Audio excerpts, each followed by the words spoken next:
growing up in New York City, you kind of just always watch your back.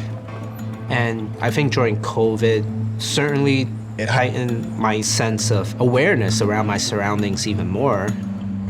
In February 2021, Sam Chang's mother was waiting in line at her neighborhood bakery when a stranger violently shoved her. She hit her head on one of the mailboxes, and she passed out. My mother wasn't the first one who has gotten hurt since COVID. The shocking surge in attacks on Asian Americans. They've skyrocketed in the past year as some falsely blame Asians for the pandemic. When police caught Sam's mother's attacker, there was clear evidence he'd committed assault. But Chang believed that his mother had been targeted for her race and wanted the attacker charged with a hate crime too. I think if it's classified as a hate crime, it's stronger and better for our community to rally and to show that, hey, this is happening, but how would we prove it? Where would I find the evidence if they just walked up and shoved someone? That question, how to prove an attack was racially motivated, was central to a historic case 40 years ago, at another time when anti-Asian sentiment was on the rise. Detroit, a tough town on hard times, where some blame the Japanese for the loss of their jobs. In 1982, the once great auto industry of Detroit, Michigan, was hit hard by a recession and stiff competition from cheaper, more fuel-efficient cars made in Japan. Automobiles were supposed to be our game, but this is like a foreign competitor winning the World Series. How could the key to the American economy suffer one of the worst collapses in American history? I'm talking about 13 years of constantly working, and all of a sudden my home is in jeopardy and everything. As resentment toward Japanese imports grew, there's fear of the Japanese, even hatred. Some Asian Americans in Detroit felt a growing threat. Every Asian American just had the feeling of looking over your shoulder where you went, and are people looking at me like with hate, or like they're gonna do something to me. That summer, 27-year-old Vincent Chin was about to be married. It was June 19th, 1982. My cousin Vincent Chin decided to do an impromptu bachelor party, as one does, and he invited his friends to the Fancy Pants Club. And there was two men, Ronald Ebens and his stepson Michael Nitz, who were across the bar, and they were having this argument. The two men Vincent Chin fought with in the bar found him here, a few blocks away, and in the middle of the street beat him with a baseball bat. He swung the bat as if a baseball player was swinging for a home run. Full contact, full swing.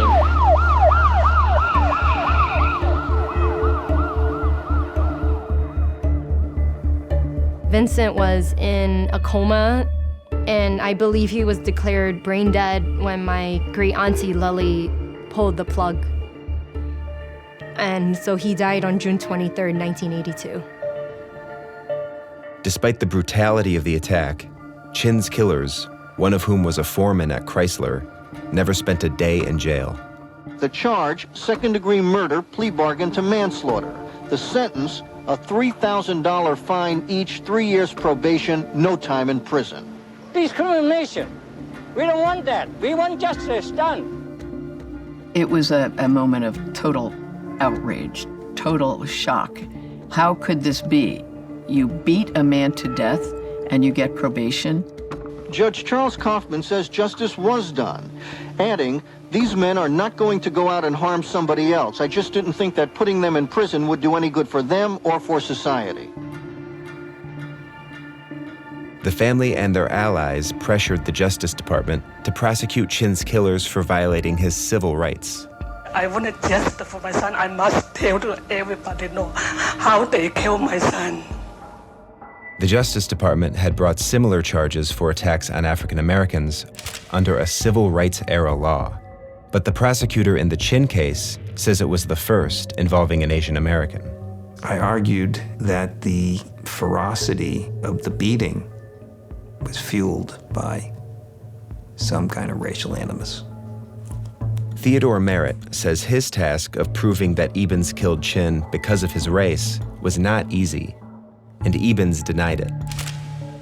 I'm no racist. I've never been a racist. I know very few Asians, very few. And the ones that I do know have always been really nice people. But at a federal trial in Detroit, one of the dancers at the Fancy Pants testified.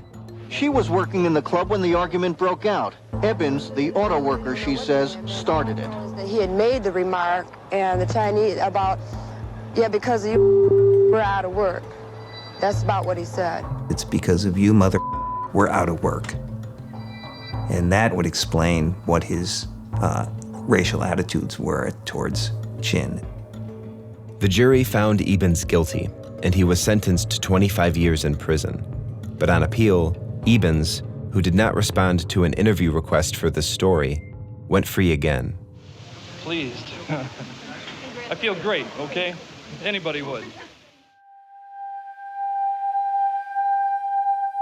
My great auntie Lily Chin was so heartbroken that she decided to move to China because she couldn't see justice in America anymore.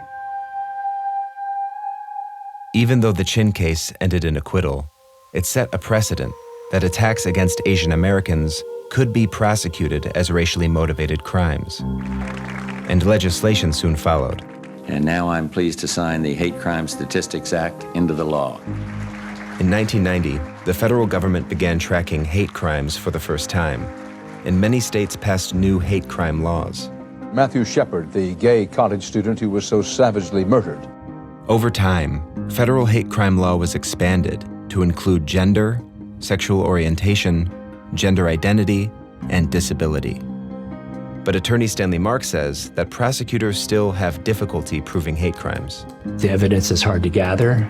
Some of the victims don't speak English. They don't necessarily understand what the racial slurs are.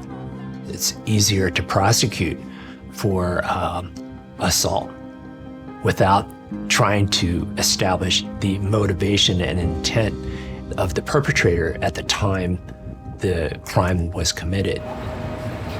Sam, at this point, New York police are not categorizing this as a hate crime. Do we have clues as to what his motivation was for this? In the case of Sam Chang's mother, her attacker eventually admitted to a reporter that he had made a remark about her race during the attack where he pushed her. Well, I was just like, copy, paste it, and I screenshot it, and I send it to the DA. I'm just like, you guys should look into this. And we kind of just got lucky, I would say. After that, her attacker was charged and pled guilty to a hate crime. According to the FBI's most recent data, anti-Asian hate crimes rose sharply during the pandemic. It's important to prosecute hate crimes because we need accountability, because this kind of conduct, particularly the motivation behind it, feeds into this climate of hate and fear. But the legacy of Vincent Chin isn't just hate crime prosecutions. His death sparked a movement. We want justice! We want justice! The sentences outraged Chinese Americans in Detroit and around the country. When Vincent Chin was killed, that was a turning point for the Asian American community. We knew that terrible thing had happened to Vincent, but it could have been my brothers, my friends.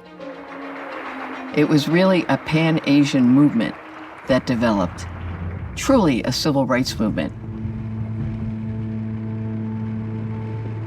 We're going to take you to some of the highlights of where the activism took place.